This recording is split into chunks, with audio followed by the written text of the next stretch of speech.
आप देख रहे हैं सिटी इंडिया न्यूज चैनल, हक की आवाज। कांग्रेस रहनुमा शेख फारूक हुसैन ने बीआरएस अक़लियती रहनुमाओं की जानिब से वज़ीर अक़लियती बहबूद मोहम्मद अजहरुद्दीन और अक़लियती गुरुकुल सोसाइटी के रियासती नायब सदर फ़हीम कुरैशी से माफ़ी का मुतालबा करने की शदीद मज़म्मत की है। उन्होंने कहा कि मौजूदा कांग्रेस हुकूमत की फलाही स्कीमों से तमाम तबक़ात के साथ मुस्लिम ख़ानदान भी भरपूर इस्तिफ़ादा हासिल कर रहे हैं। उन्होंने कहा कि मुफ्त बस सफ़र, 200 यूनिट तक मुफ्त बिजली, राशन कार्डों की फराहमी और गैस सिलेंडर पर सब्सिडी जैसी मुतअद्दिद अवामी फलाही स्कीमों के फ़वाइद मुसलमानों तक भी पहुँच रहे हैं, लेकिन बीआरएस रहनुमा इस हकीकत को नज़रअंदाज कर रहे हैं।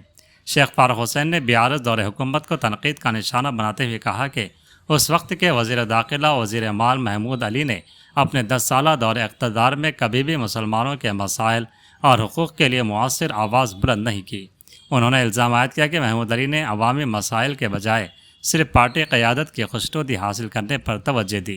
उन्होंने कहा कि बीआरएस रहनुमाओं को कांग्रेस पार्टी और उसकी क़यादत पर तनकीद करने से कबल अपने तर्ज़ अमल और गुज़िश्ता कारकर्दगी का जायज़ा लेना चाहिए। शेख फारूक हुसैन ने मुतालबा किया कि सियासी इख्तलाफात को शाइस्तगी और ज़िम्मेदारी के दायरे में रखा जाए और बेबुनियाद इल्ज़ामात से गुरेज किया जाए। रहमतुल्लाहि व बरकातहू। मैं आपका शेख फारूक हुसैन, कांग्रेस कारकुन। भाइयों, कल कुछ महबूबनगर के बीआरएस लीडर्स जो महबूबनगर में टिमरिस बिल्डिंग को ओपन करने के लिए आ रहे माइनॉरिटी वेलफेयर मिनिस्टर जनाब अजहरुद्दीन साहब और टिमरिस के जो नायब सदर फ़हीम कुरैशी साहब को माफ़ी चाहने का डिमांड किया। ये लोग क्यों आपसे माफ़ी चाहेंगे? ये लोग क्यों महबूबनगर के मुसलमान से माफ़ी चाहना? उसके रीज़न्स बताइए। रेवंत रेड्डी साहब की हुकूमत जब तेलंगाना में फॉर्मेशन हुई, सबसे पहले फ्री रेशन कार्ड्स, फ्री बस फैसिलिटी, फ्री 200 यूनिट तक करंट और फ्री गैस सिलेंडर्स को जो है सब्सिडी पे दिया गया।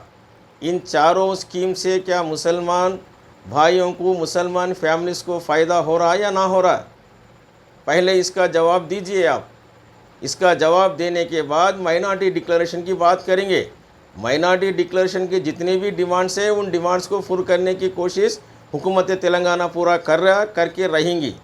और मैं ये पूछ रहा हूँ खुसूसी महबूबनगर के बीआरएस लीडरों से, माइनॉरिटी लीडरों से, जीके कॉलेज ऑफ इंस्टीट्यूट कौन लाए? ये हमारे हर दिल अजीज़ जनाब एनएम श्रीनिवास रेड्डी महबूबनगर के अल मदीना कॉलेज ऑफ एजुकेशन पे जो गौस खारी साहब जो बुज़ुर्ग थे महबूबनगर के, बीएड कॉलेज को इस्टेब्लिश किया। वहाँ पर माइनॉरिटी जी गौस खारी साहब के नाम पर माइनॉरिटी इंजीनियरिंग कॉलेज लाए। ये एनएम श्रीनिवास रेड्डी साहब लाए। उस कॉलेज को डेवलपमेंट करने के लिए मुडा के 30 लाख फंड से आपका कॉलेज का भी काम कराए। क्या ये काम आपके नज़रों में नहीं दिख रहा? और बोल रहे हैं कि बात करें तो केसीआर क्या करा भाई? केसीआर बीजेपी से मिलकर पार्लियामेंट इलेक्शन में बीजेपी को 8 सीट जिताया। नफ़रत के बाज़ार में जहर उगलने वाला कोई है तो केसीआर है। केसीआर नरेंद्र रेड्डी का बहुत बड़ा करीबी इंसान है। उससे मुसलमानों को फ़ायदे से ज़्यादा नुकसान ही होगा। सारे हिंदुस्तान के मुसलमान डिसाइड कर लिए हैं कि पूरे के पूरे मुसलमान राहुल गांधी को प्राइम मिनिस्टर बनाना है। जब तक मुसलमान को कोई सिक्योरिटी नहीं रहेंगी, कोई प्रोटेक्शन नहीं रहेगा। मैं गुजारिश कर रहा हूँ इन बीआरएस लीडरों से कि हमारे अजहरुद्दीन साहब को, फ़हीम कुरैशी साहब को क्रिकेट के लैंग्वेज में वो लोग क्रिटिसाइज़ कर रहे हैं, तो हम भी वही बोल रहे हैं। महमूद अली साहब 10 साल मिनिस्टर थे, आप उनके साथ थे। आपके महमूद अली साहब सिर्फ केसीआर की फैमिली को इमाम ज़ामिन बनने में बिजी रहे, लेकिन कभी मुसलमान के इश्यू में नहीं बात करे।